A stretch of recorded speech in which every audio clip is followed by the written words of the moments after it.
adhérer dans l'UNC, veuillez contacter M. David Kitambila. M. David, vous voulez bien donner le numéro de contact pour que les gens puissent vous contacter.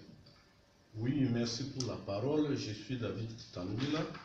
Le numéro de téléphone c'est 087 17 44 3 22. Mon numéro de téléphone c'est 087 17 44 3 22. Et voilà donc, vous avez retenu le numéro de téléphone de notre secrétaire fédéral adjoint chargé de recrutement et implantation du parti ici en Irlande, M. David Kitambila. Vous allez l'appeler à ce numéro-là pour adhérer dans l'UNC. Maintenant, nous allons passer au message de notre très cher président, son Excellence, le président Vital Kamerhe. Lui, il est aujourd'hui en France. Il nous contacte pour nous transmettre le message. Normalement, il devait venir ici en Irlande. Mais bon, alors, voilà, donc il a un message aussi à nous adresser. On va chercher le président Vital Kamerhe. Voilà.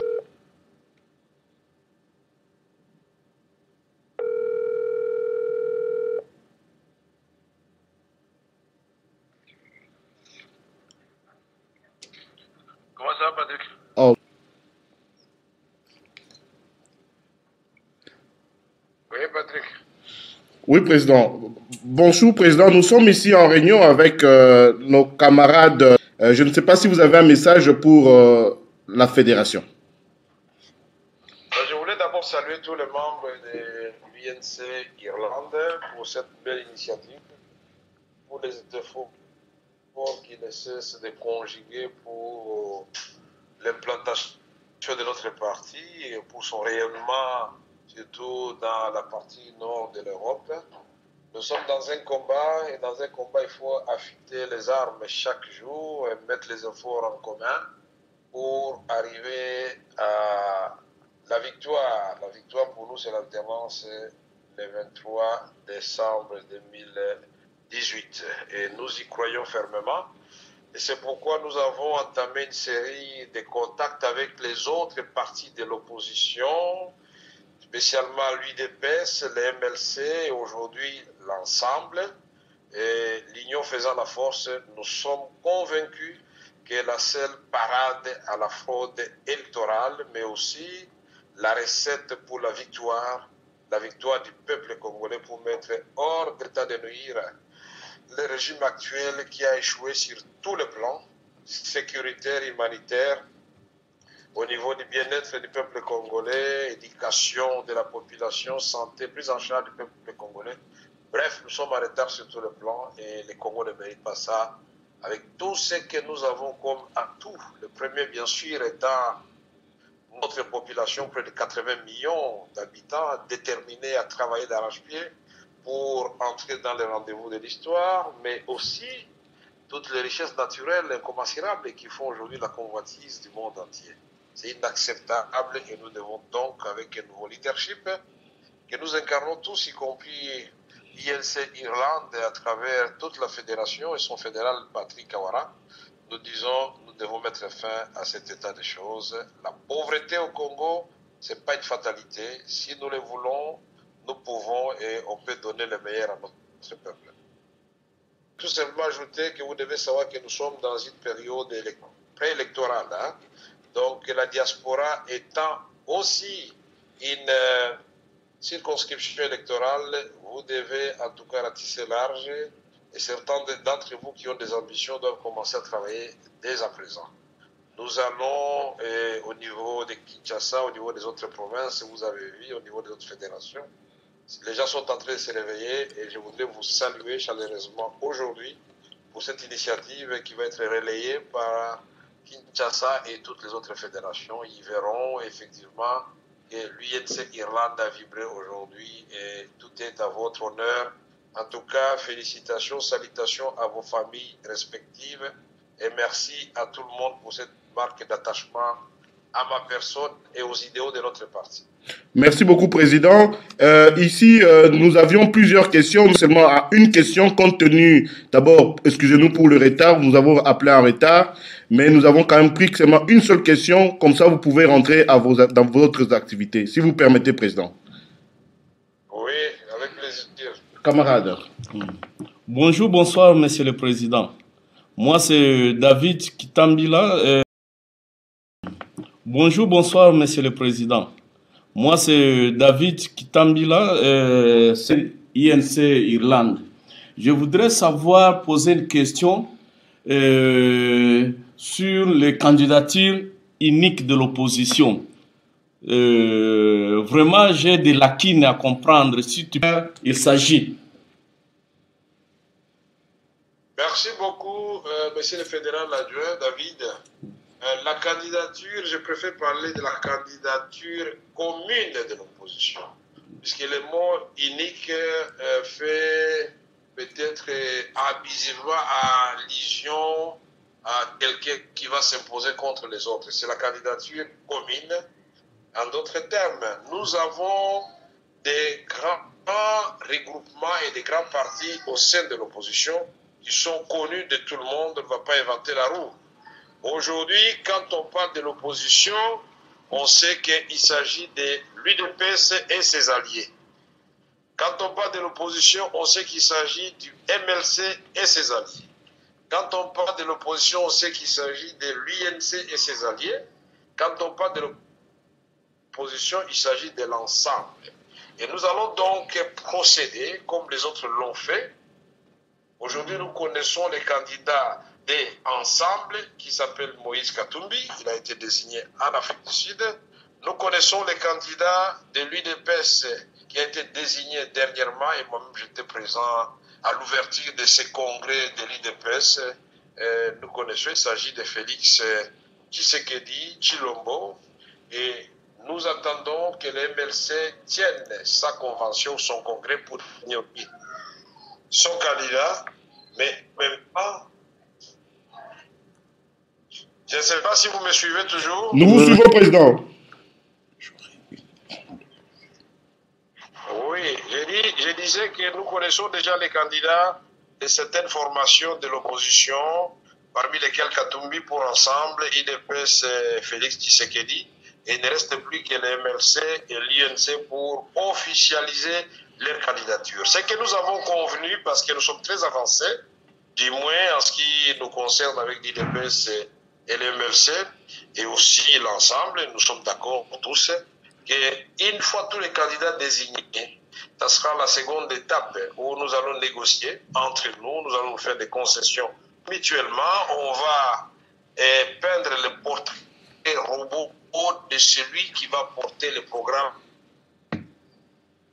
Au moment où je vous parle, le MLC, l'UNC et l'UDPS sont en train d'harmoniser les différents programmes que nous avions chacun pour produire un seul programme commun de l'opposition.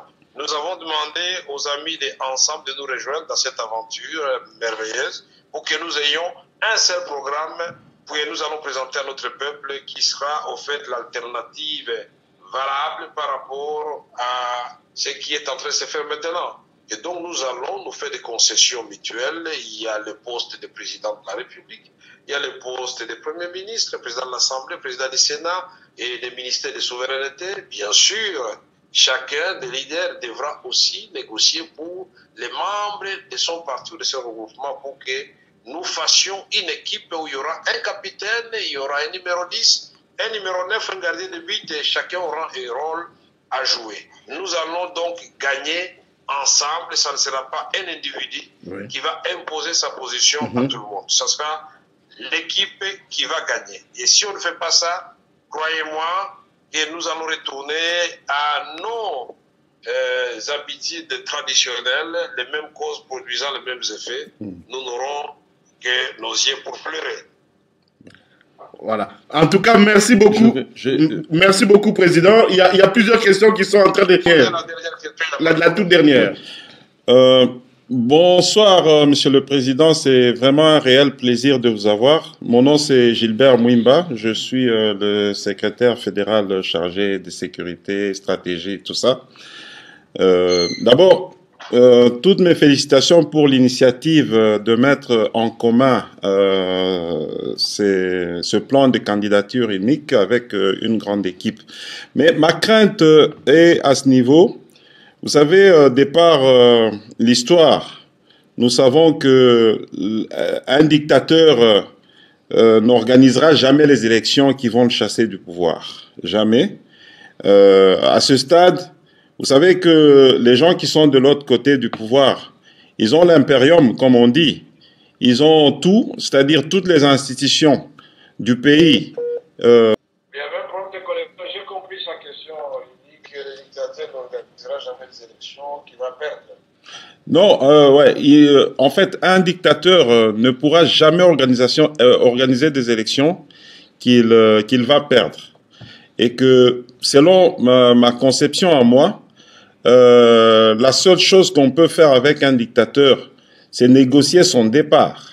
Parce qu'aujourd'hui, si nous allons aux élections avec ce pouvoir qui tient tout, c'est-à-dire l'armée, les institutions de la République, toutes les compagnies et tout, vous pensez pas que si vous allez aux élections avec eux, ils vont encore tricher? Nous savons déjà ce qui se passe avec la machine à voter, tout ça, la loi qui favorise qui ne favorisera que le PPRD, ce seuil-là. Ouais. Qu'est-ce que vous avez pris comme disposition pour éviter tout ça? D'abord, il ne faut pas trop non plus surestimer les dictateurs. Il est en ce moment indéfendable. Deux, il ne faut pas exclure dans ce que nous faisons le principal acteur, qui est le point de départ et le point d'aboutissement qui s'appelle le peuple congolais.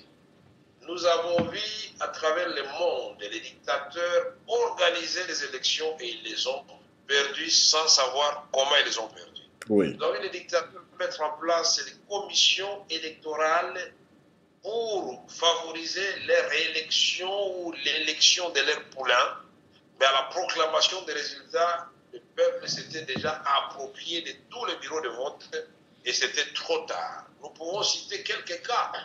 Le cas du Sénégal. Le président Ouad était convaincu, en tant que président sortant, qu'il avait le contrôle de la commission électorale et de toutes les institutions de la République.